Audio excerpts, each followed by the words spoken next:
So you see there are two different blues. Because it's a bluebell forest, I was actually working with a very strong violet color, not just ultramarine, but ultramarine possibly mixed up with more violet for the bluebells, and I have a much more greeny blue for the sky up there. And you see the difference that all of a sudden, just by using a very distinct different blue, will create, you will not mistake the sky for bluebells and vice versa. You will know that these are flowers and they are not a lake, for example. So that's one of the pictures. And then this one is, we have a little bit of that sky blue in the back, and then the mountainside with the blue. And I was using something of a burnt sienna, so it's like a muddy orange behind it all, to support some of those clumps of flower that are pouring over or just growing out of the fallen leaves in the forest. So this is at Andrews Wood. If you want to go there in bluebell season, and if you go down into the valley and then go up the other side, that's where these beautiful, just absolutely gorgeous bluebell forests are. So if you go for painting a pathway in the forest, then I would go with a muted orange underneath it all. So this is a burnt sienna here. Then the next one is a big clump, just a big jungle of blue.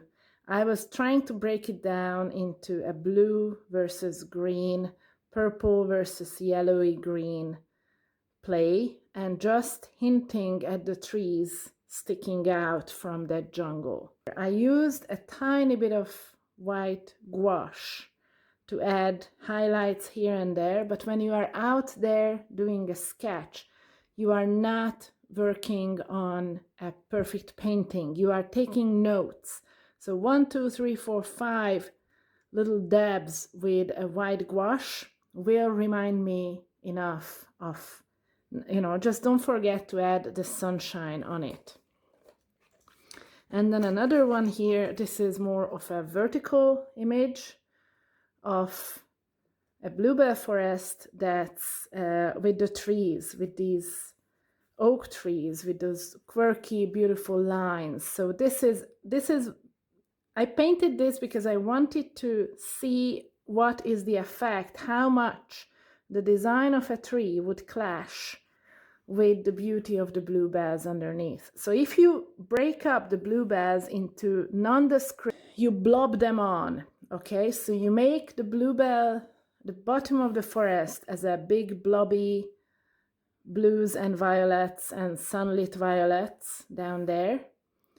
Then you can paint these quirky branches and they will not try to compete with any of the floral designs here. This is how you experiment basically with your sketchbooks. The other sketchbook here, now let me just put this away. So this one is where you don't pay attention to the sky at all. And the sky is somewhere here, like way above my painting. All of this is bluebells with some wild garlic in there. And you see that I have created these almost detailed bluebells at my feet. And then progressively, I started washing them into single big lines of just the same color as they were further away. And further away, I added on that nondescript wash, where there are no details of the flowers, I started adding some of those few scrawny little trees with their quirky design, but it's always on that nondescript big blobs. So if you have anything that's a design feature, such as a tree, then you want to have behind it, you want to have something that does not clash with that, doesn't compete with that.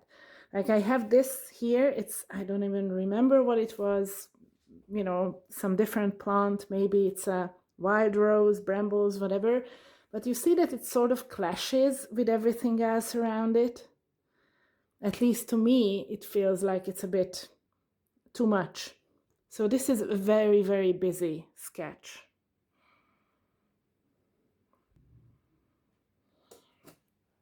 Then another one that's more of a horizontal, and also look at what the way it affects you when you have a horizontal canvas. So depending on how you orientate your paper or canvas, your eyes will start roaming in a different way. Here, despite all these trees being there, because it's a horizontal canvas, a horizontal sketchbook, I'm inviting you to envision, to imagine the side and whatever, basically this landscape going on and on and on in both directions. And that's just because I orientated the paper horizontally. So depending on how you hold the paper, if you want it horizontal or vertical, you will invite the viewer to feel and imagine, and you are strengthening that impression of this being a beautiful, big, immense forest, all of it covered with bluebells, and some of those blossoming trees and the ends of the twigs there putting out those little buds that turn into the tiny orange thing. Of course, it wasn't that such a glowing orange, but I exaggerated it. And then I have to make sure that if I paint this, and I have turned this into a huge square meter canvas later on, I made sure that the tops of the trees would sort of disappear, because you don't want to send the viewer out of the picture. You would actually lose their attention if you have very strong lines leading away. So you want to lose it a little bit. But this is just a sketch, so I can always, like here, it's sort of lost your eye amongst all these jungles of colors and everything, and you are paying attention to more of this area. Let me see, anything else? So this is the other example when you have a vertical canvas of the exact same, or the vertical sketch of the exact same scene. Look what happens. Your eyes are invited to go up and down alongside the trees. You are following, because the length of the canvas, whichever side of the canvas or paper is the longer one, it will double the effect of any design feature that is parallel with that.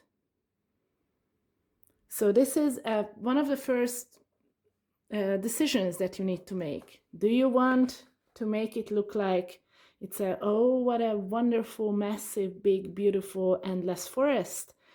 Or do you want to just look at these gorgeous trees reaching up to the sky, disappearing, you know, reaching up for the sunshine, and way below them, just the bluebells there? So it's a big decision. Okay. Sort of following through your discussion, I think if you were wanting the tree to pop out and you were using kind of ready purpley tones, then are you talking about like a yellowy green background? Or would you go for more of an orangey? Yes, so, and that's where these, yeah, I see your question, and I think, where was it? Kind of opposite of the ready purpley mind thing. Yeah. And you see that I had on this one, for example, I had quite a strong orange that I just peppered around underneath. Of course, this is watercolor, so you work with watercolors and gouache differently, because you don't add layer upon layer. You actually leave things out, and then you put the colors in there. But so I would, depending on what you want to turn into the most magnificent feature, like here I have those oranges in the back, the budding twigs, and I turn them into this very light peachy color there. And then I have the warmer and darker orange. It can be a brownie type of an orange. underneath here, which is the forest ground with the fallen leaves. And where was it? Oh yeah. So here it's actually works very nice because the sunlit tree trunks are also a certain type of an orange. So if you have a bit of an orange, muted orange, I'm not talking about the construction hat orange, but something of a darker orange type at your feet, and then you can use the same for sketching out some of the tree design, and then maybe a little bit of a fuzzy peach for some of the forests in the back. So you could use the exact same one color in a darker, in a medium, and then in a very light tint to pull together the whole image, and then you see that these purples really stand out against that. And the same thing here. And where I had that the other picture with, where was it? Like here, you see I don't have any orange, any yellow behind the bluebells, and they are a little bit dead compared to that. But the only place where they stand out is where I have the yellowy green. So if I have yellowy greens, then compared to that, the purples are coming alive because that yellow brings the purple alive. It is all the color theory, and we are not necessarily using these colors, but I think, yeah, so this is primary. This is for you if you are working with primary colors. These are the colors you can work with. And we are using the violets, the purples, the blue mixed in with a tiny bit of red to create the colors that are bluebell sort of colors. And then straight across from those are the oranges and the yellows, including the lighter tints, which are the peachy colors and this buttery yellow, and the darker ones that will be the ground and the trees. Okay, I think, what was it? I'm going to get back to this one. And I really love this. But this was way too busy for a sketch, so I had to turn this into a big canvas. Sometimes when you do a sketch and you cram everything in it, it's okay. For a sketch, it's okay because it just needs to hold your ideas. But then you have to decide what size canvas would be required to handle, to hold, to contain all those details and how much of a detail you want to add. I might do a demo with that based on that photo and based on this sketch that I have done, and would be probably referring back to another one here. What was it? Yeah, this one. I would be using this one as well a little bit. Okay. These are the 3 palette knives that I recommend. Either one of these can be useful. And I will do a very quick check on my colors here. This is just a printing paper. This is my PV19, which is a very strong purpley color. It's a purpley red. What did I say? I would use my cobalt blue. This is my last tube of cobalt blue. And I will start mixing it here. Now this is gorgeous bluebell color, all of them. And then I need my primary yellow. Here they call it permanent yellow light. And I will just see what are the possibilities with the cobalt blue. I actually like those greens. They are very nice spring greens. If I start mixing it up with this purpley red, that is actually almost a brown orange. That's an interesting color. So I would say this would probably be good. If you are using a different set of colors, you will have a different set of, different secondary and tertiary mixtures. So let's add a little bit more of this yellow. I like that. And here I like that as well. If you need to make anything more of a muddy color, then you can just pick up, like here I have a bit of an extra yellow. If I start mixing it with my purple, I'm running out of fingers here. Not enough fingers, only 10. Okay. So if I have my purple here, and then I mix that with my yellow, then that starts taking away the saturation of that color. So here it is. These are the colors that I got out of my blue, my cobalt blue, my pigment violet. It's a quinacridone and a very cool, like my shirt type of a red, and my primary yellow. So you please do your own little color study, because this will help you as you work, as you run out of maybe ideas, you get stuck at any one point, you can come back to this color wheel and see what did you miss. Is there anything that you should have and you don't have on your painting? Now I'm going to put these colors on my palette. I put the white in the middle, and then I make sure that I clean my palette knife between sticking it into a new color. So that's my yellow, and I will add my blue here as well.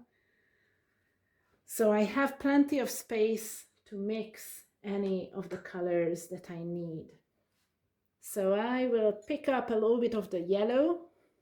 When you mix colors, you usually need a little bit more, or quite a bit more, of the lighter color when you want to have a medium, like an in-between color.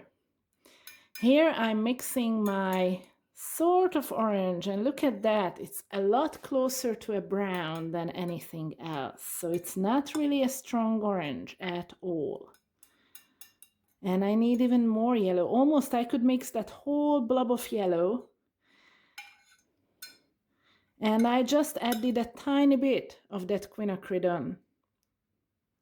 So it's the in-between color is never exact amounts of the yellow and the red, or not exact amounts of the red and the blue, depending on the pigment. Some pigments have a higher tinting strength than others. That means that you need just a tiny amount to modify a mixture. My green, and I love that green. This is very much the spring greens that we have. I love that. And if I want something that's a bit more on the turquoisey side, I just add a little bit more of that cobalt blue. So that's lovely. If anything needs to be lighter, then you use white. Don't forget to use white to create lighter tints. That's a cooler, lighter tint of the green. And that's a warmer, lighter tint of more of a sunlit green.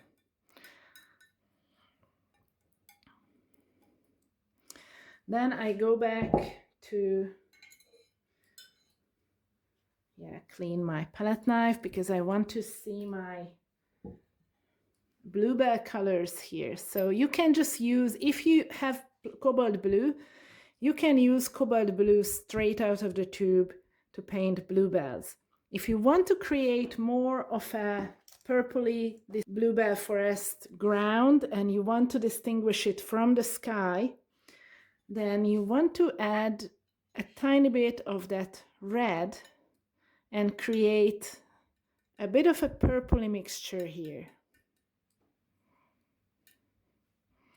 And you could try out what it looks like if you have sunlight on it by adding a tiny bit of white and regulating how light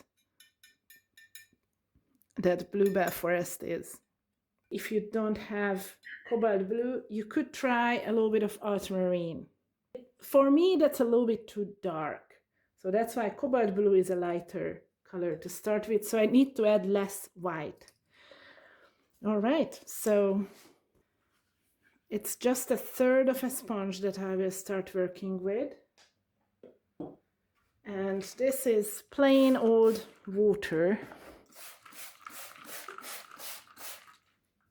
So we are having a sunlit forest scene here. This is just simple yellow first. And by the way, just because that photo gives you a totally straight edge in the back between the ground and the forest behind, you can break that up. You can just feel free to have a little bit of an unhinged composition. So go ahead, have fun. Crazy and wiggly and dabbly is totally fine. Then I start picking up my orange, which is not an orange. It's a lot closer to brown, as I showed you before. I will have a little bit of a blob here. And keeping in mind what Linda picked, where that particular scene has the sun coming from the right and hitting this clump of trees. I think there's a smaller clump of trees here and there's a bigger clump of trees here. So you could even just do this, like big clumps. You are thinking with the sponge in hand. And then you have a couple of, I think that there was another tree that sort of had these sunlit couple of flowers in front of it, just hovering in front of another darker big clump of trees. So I'm thinking all these stuff is not really visible at this point. I'm just thinking with the sponge in hand. I might pick up a little bit of the white. And yes, I will add some light color to the sky. Let me just get my sketchbook out of the way. I don't want to paint over that with acrylics. I try to keep these sketchbooks, so these are basically all my thoughts, ideas. Even the ugly sketches, even I have half finished stuff here that is not really nice. But I just want to keep it safe because they have thoughts, ideas in there that I can refer back to, and it jogs my memory of what that place looked like. So it doesn't have to be finished and pretty. It just has to remind you of what that place felt like, looked like. Okay, so I have this fairly fresh yellow and picture. I bring it up. There you go. Okay. So I'm looking at that photo now and considering comparing it. I think I was actually taking a sketch of this very same tree from the side compared to the photo when I took this sketch. So it's two different perspectives on the same thing. So yeah, in the back, I need something that's a little bit darker. I have a bit of a darker patch there. And using that relatively sharp edge of the sponge, you can begin adding just a few thoughts of trees, nothing very strong, not too dark. Make sure that none of this is too dark, okay? It has to be fuzzy enough that if a couple of these remain in sponge mark form, then they will look like just the distant trees as they are. So when you paint a forest, you don't paint the forest, you don't paint the whole forest. You add a couple of patterns there that people's mind can run with as, oh yeah, that must be a forest, that looks like a forest. Now I dabbed my sponge into a little bit more of this PV19 strong red, and I will start establishing that mane, a bit of a dip here. In fact, I might even exaggerate that a little bit. Yeah.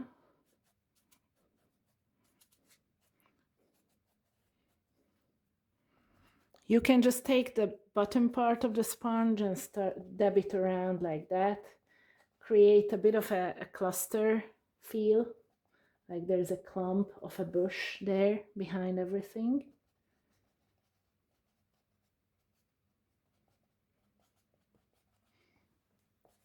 Make sure there is nothing that's very finely developed there. And then based on this, on top of this, I might add again with that, either the corner of the sponge or with the longer edge, one of the edges, I can add the tree design. And first I need to sort of figure out what it looks like. Let me see.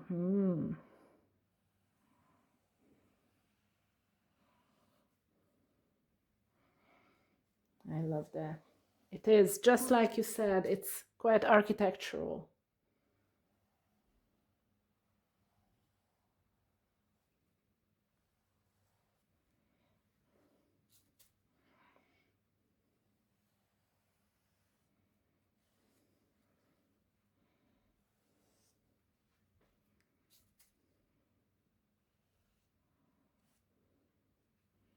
And I think this needs to be going like that.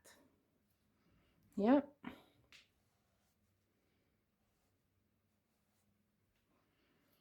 So a couple of these shapes that make it look like it's a tree. So as long as there are a couple of twigs or side branches going out of it. And you see what happens if I had those background trees, those scrawny little creatures in the back, if I add them too strong, then they will clash with the design of this tree.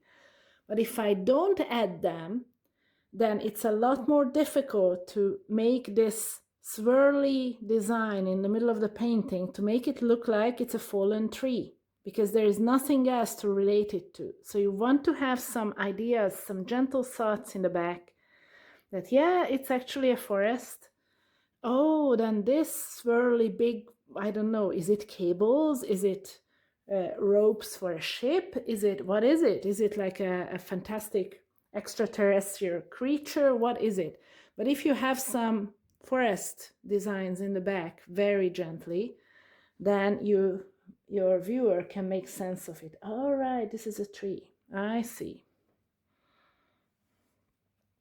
And then you also want to have a bit of the shadow underneath it all. So don't forget that anything that is of substance will have a shadow, especially if it's a sunny scene.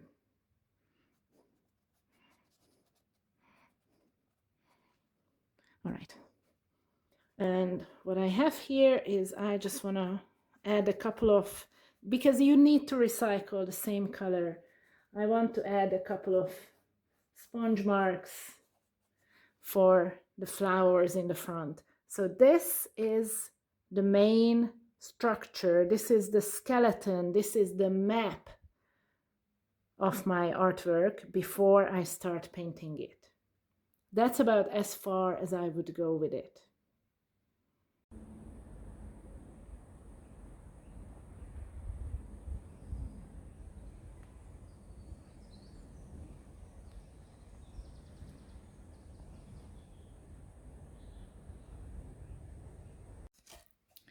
So this is what I'm after.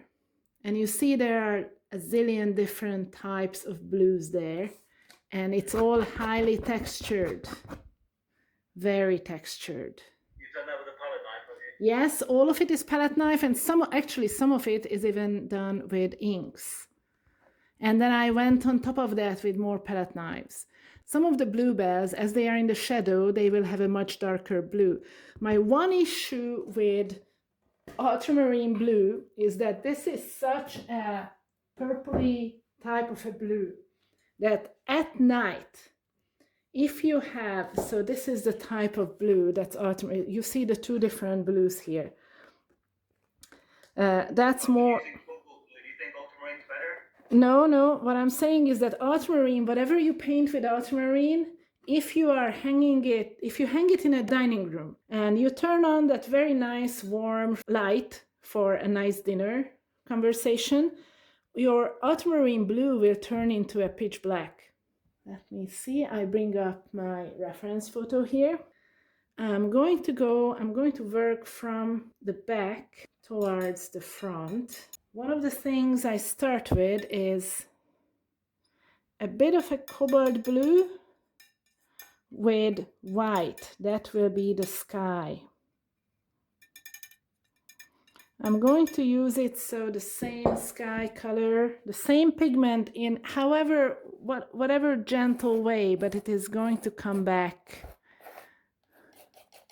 in the sky. And a lot more white, because I don't want it to be a very strong blue. I don't want the blue of the sky, to compete with the blue of the bluebells. So I want one of them to be very much of a light tint, barely blue. And I'm not being very precious about this tree design here. In fact, this is where you can turn a very strong, swirly, almost too smooth tree into more of a jagged pattern by using the knife and breaking up the smoothness. And that was way too blue, so that's, like that is to me too blue, because that will be competing with my bluebell designs. The color, the chroma, which is how vibrant the color is, it's called chroma. You don't want the chroma of another blue to compete with your bluebell. So that's it. And some of my tree is sort of disappearing, but I'm not worried about that, because I will go on top of it. All this is just a bit of a sketch, a bit of a map for me to follow. It's just a rough reminder for myself about what other elements, where are the trees,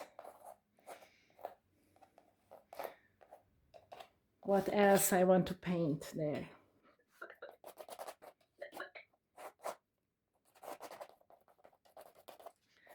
And also, this is a time when I would come back to this and double check how that blue, that pattern of blue, how that behaves, how much of that blue I need to complement the blue of the bluebells here. So I would love to add a bit more of an echo of the forest floor down here.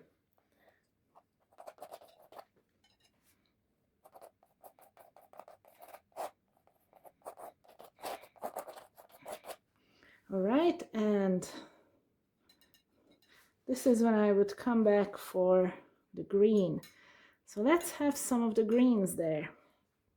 I picked up the rest of my cobalt blue with a bit of the yellow and a bit of white in it. So I'm just adding a big clump of green right behind this tree here. And you see what happens there. Hopefully you can see that the painting your green tree, your clump of tree, on a reddish sort of a base, it makes those greens come alive. So if you want to put your viewer to sleep, then paint your green landscape on a white paper. If you want them to stay alive, just use some sort of a complementary color behind it. And of course, the bottom of the trees is always a little bit of a darker, cooler color, so it will be more of the turquoisey green.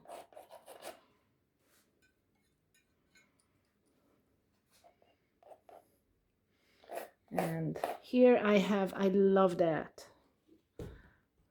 Look at that. And more blue. Cobalt blue does not have the same tinting strength as primary blue, or especially if it's a phthalo blue or even ultramarine. So you will be using more cobalt blue. And this is also why I encourage you to stick to a very limited number of colors, pigments, and keep working with those until you learn everything they can do. I will be adding a bit of a sunshine onto this branch, so I'm establishing a slightly darker forest behind it.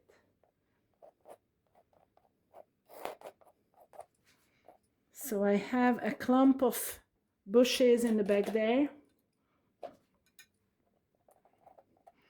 And as we talked about it, yes, some of those twigs and scrawny little trees in the back, they haven't woken up yet. And this is, of course, this is dead. It has been turned out of the ground, so it will have no leaves on it. It's just the main shape of these branches.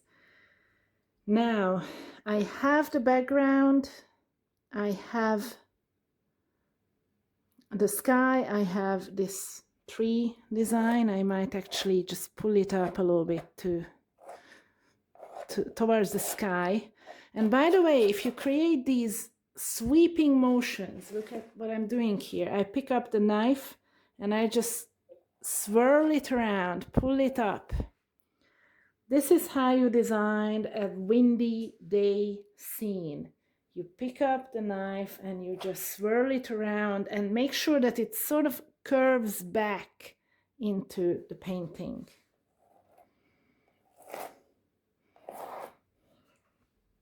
And this is all of a sudden it's a windy day.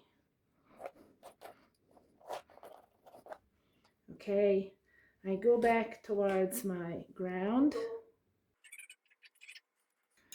So this is a very nice sunny yellow, but you can see that everything here is now sort of floating because it doesn't, you need to ground a painting. And landscapes, typically you would want to add a darker base.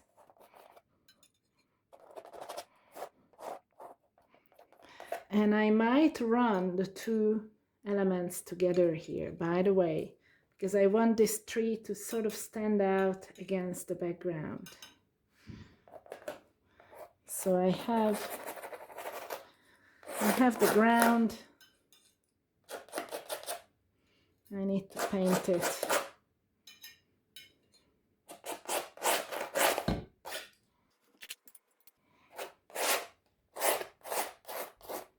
And I'm still working with this very big, way too big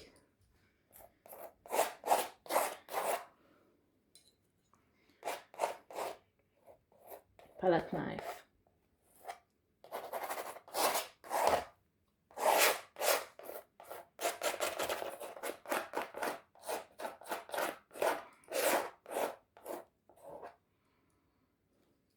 You know what? This is what you never do, okay?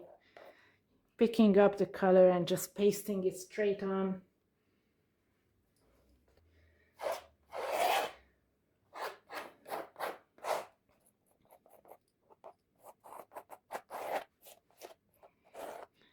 And this is now sunshine being painted.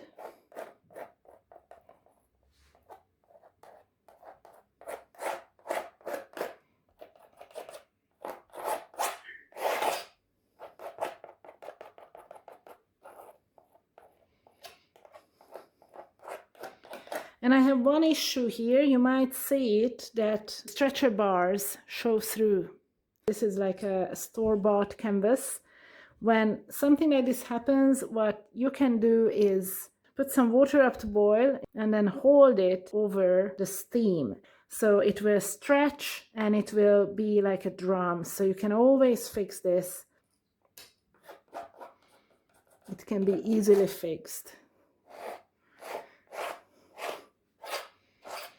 Okay, and now I have this nice sunlit warm yellow, and I pick it up from the ground and I start placing it on the tree. Just adding a little bit of that sunlit design. And I can also pick up the same thing and add it onto the scrawny little trees in the back.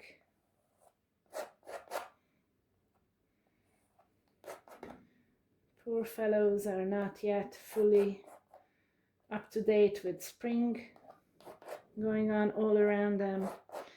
So you can recycle the colors as you paint. If you painted something with a particular color, you want to start adding that somewhere else. You see where else that same color would come back and it would make sense.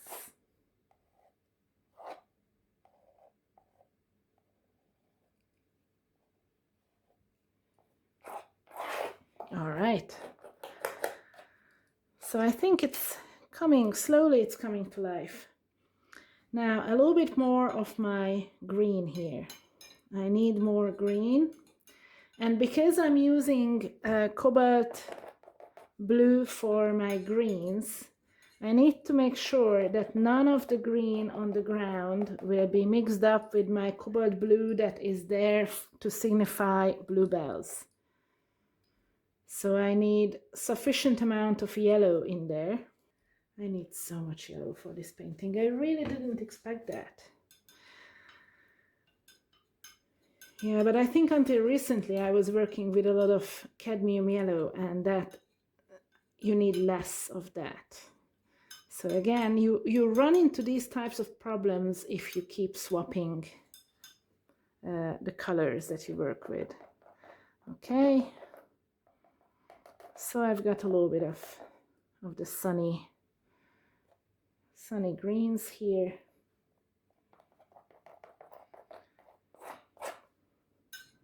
And if you pick up a nice blob of green, and it's on the lower edge of my palette knife here, if you place that down and then you pull it up, then as you run out of paints, it will look like, naturally, it will look like some sort of a grass.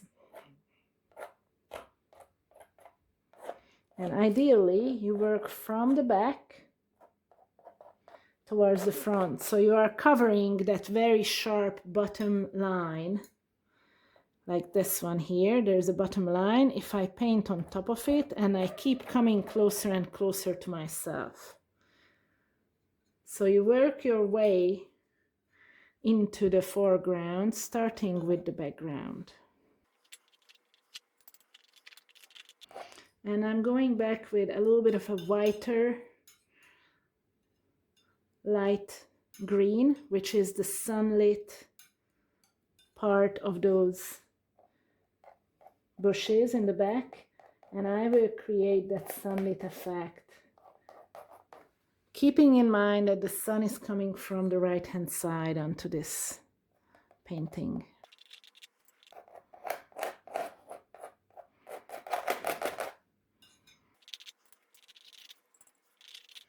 You do want to take a step back from it. Like here I had a very strong base for this particular tree. For whatever reason, I added a very strong dark and wide tree trunk.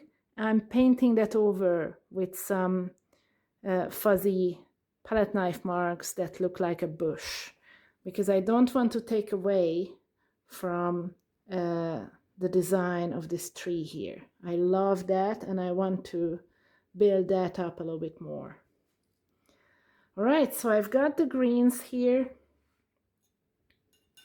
I could add a little bit more of the sunny. Look at that. If you just pick up a little bit of that white and still you work it into the wet green.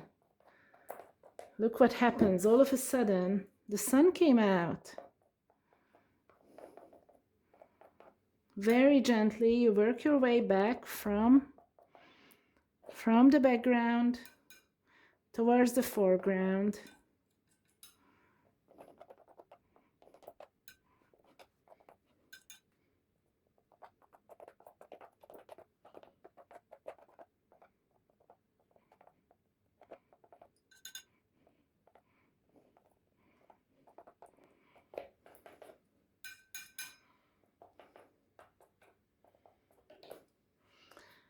So you take a step back. It's a bit too white, so I'm going to go back over some of these and make sure that I mix it in with my green.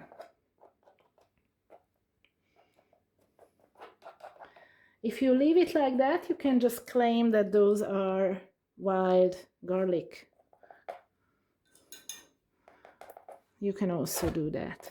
Now I want this light green to come back in the background.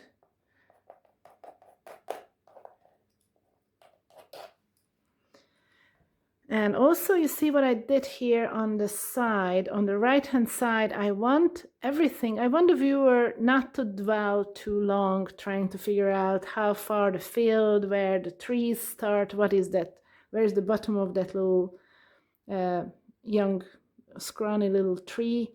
I want them to lose interest here. So you just don't add anything that's a strong linear design, no strong light and dark contrasts, and all of a sudden nothing. If you have a part that is a very nondescript area, then the people will not be following that. Monet was famous about not finishing the corners and sides of his paintings until his gallerist would tell him in no uncertain terms, it's like, okay, come on, man, finish them up because we need to have an exhibition. And then he went back to finish up the corners and the edges, but otherwise that was not the main thing that he painted. He didn't even bother finishing it on the spot. You don't have anything of great interest, great contrast, great detail in that just around at the edges or at the corners of your canvas. And then I think it's time to crack on with the actual bluebells. So I cleaned my palette knife and I will go back with more of my cobalt blue mixed up with a bit of my violet. And that is a nice purpley color. I'm actually happy with that.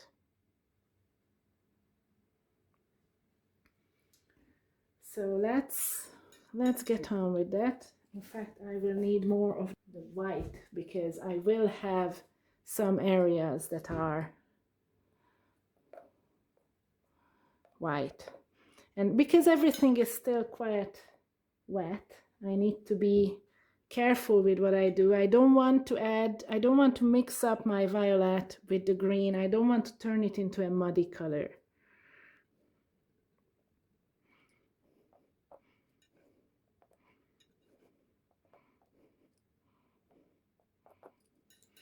So this is how I just add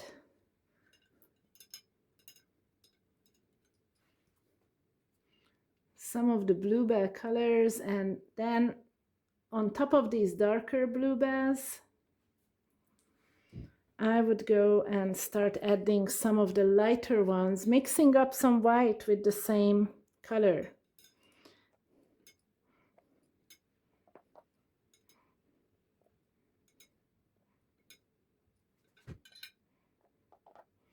And you see what's happening slowly, slowly. It's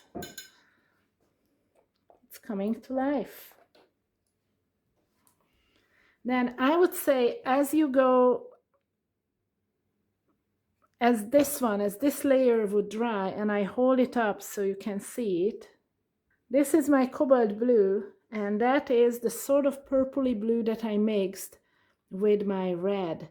Now in a second layer, on top of this very textured purpley blue, I would go and add a second layer with some pure cobalt blue, and you see all of a sudden there is a range of blues that all make sense, as you would read them as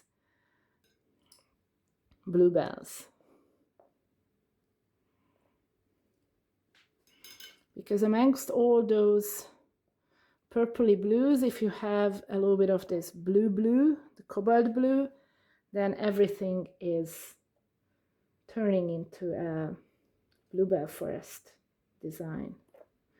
And you can just pick up and do this, like you can pull it up from the front very, very gently over what you had there before, and pull it up all the way to the top.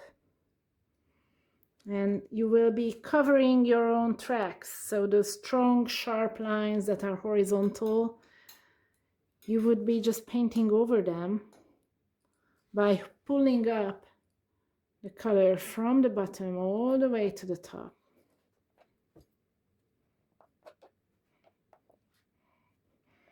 I would almost say, like, think of it as the palette knife is just kissing the canvas, just gently going like that.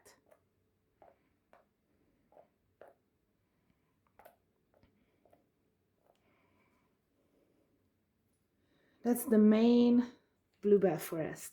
Now I would go back on the trees. If you want to have a quirky tree design, so I would go back and create these lovely lines, just recreate them with my orange and a little bit of white on top of it for the sunlit parts of that tree. So you can add these patchy, broken colors of the sunshine dancing on the tree. Especially where you have a slightly darker patch behind, you would add the lighter part of the tree. And anywhere where you have light, like you have the sky behind, you would add a darker version of that same color.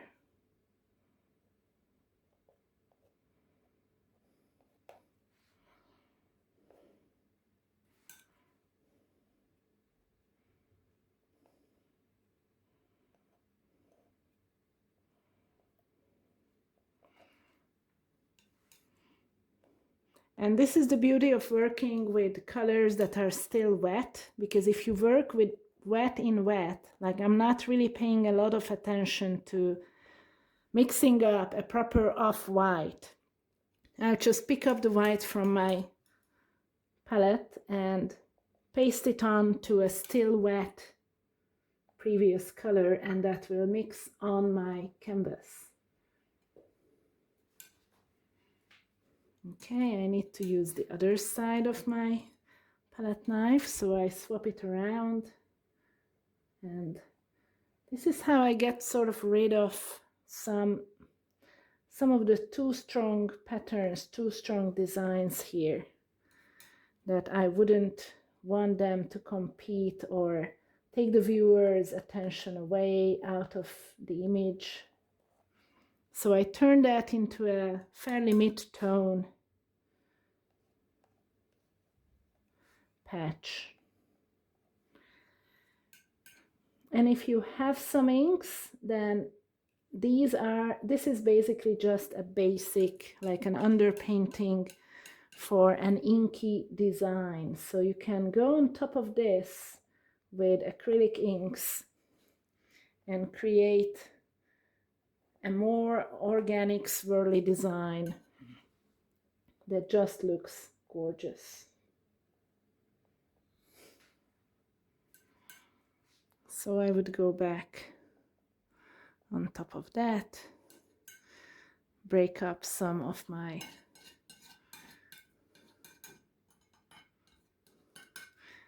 I would add a little bit of a darker pattern over there, but not too dark. So how dark is the background would define how dark or light your foreground.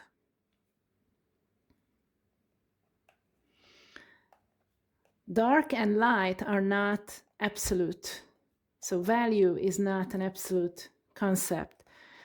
Things are darker compared to whatever else is around them or behind them. So that one is a fairly light, if I hold it up, but against the light of my sky there, it looks like it's a dark gray. It's not dark and it's not gray, but it does look, it reads as dark compared to that background. And I'm going to go back and add a bit more of this tiny little bit of a purpley gray to create the pattern of the tree here.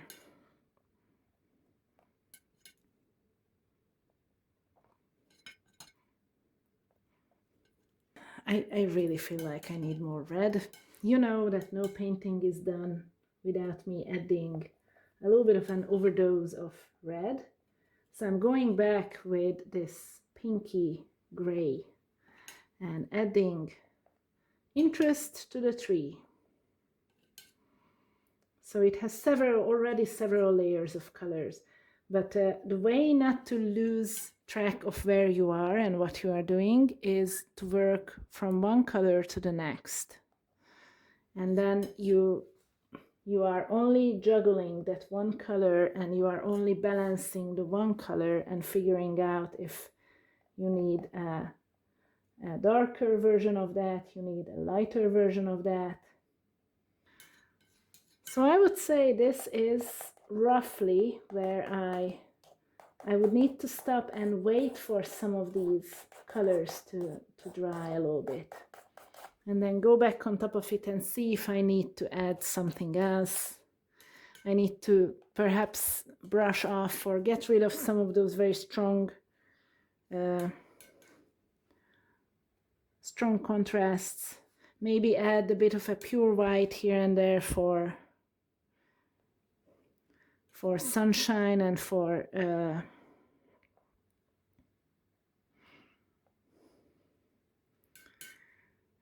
these patterns to look like what they are. Yeah. Okay, so that's my demo, and I would love to see how you are doing. Maybe one or two more. I would love to add, eventually I might come back to that tree, that branch that goes zigzagging out of the image. I might come back to it and connect it to the tree here. So I will see if I want to do that. This is a first layer, and please make sure that once it dries, once this very textured layer dries, you want to go on top of it with a second layer using either the same or a different set of 3 colors. You could go on top of it with a bit more of a cadmium yellow deep. Like I feel like I'm missing some of my warm oranges. I could do well with a little bit of an orange here. This painting would benefit from that. So anyway, this is it, and it's a first layer painting.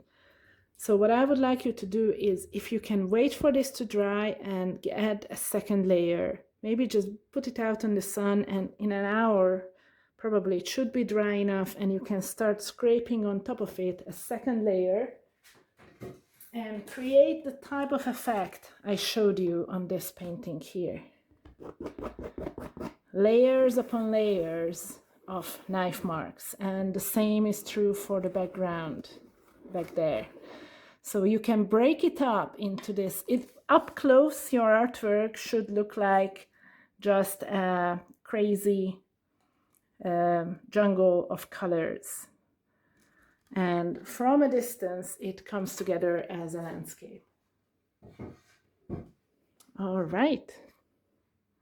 A painting, an artwork is a mirror. You are working on the artwork, while you are working on it, the artwork is affecting you, so it is working on you, but the end result will be working, affecting the mental and especially the emotional state of the viewer.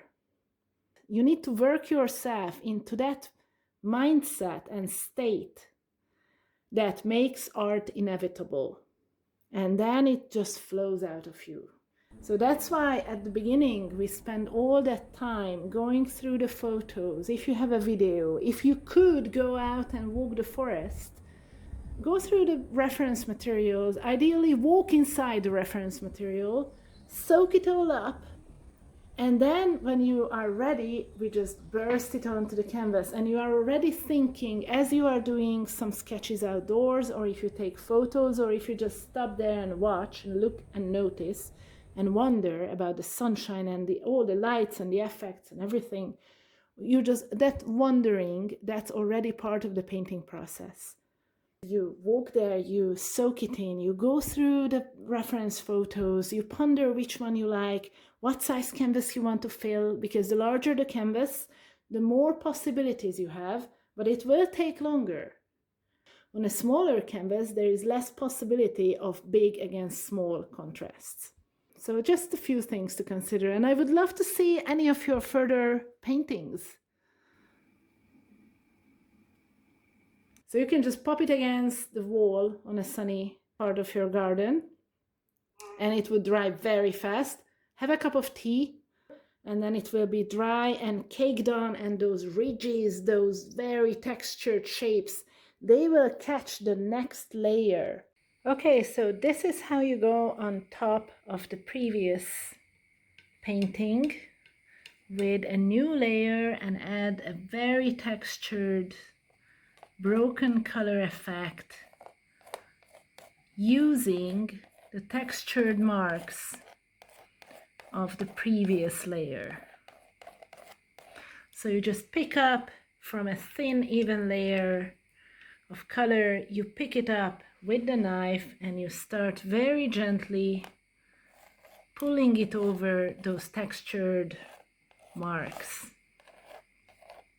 And all of a sudden there is sunshine on the bush.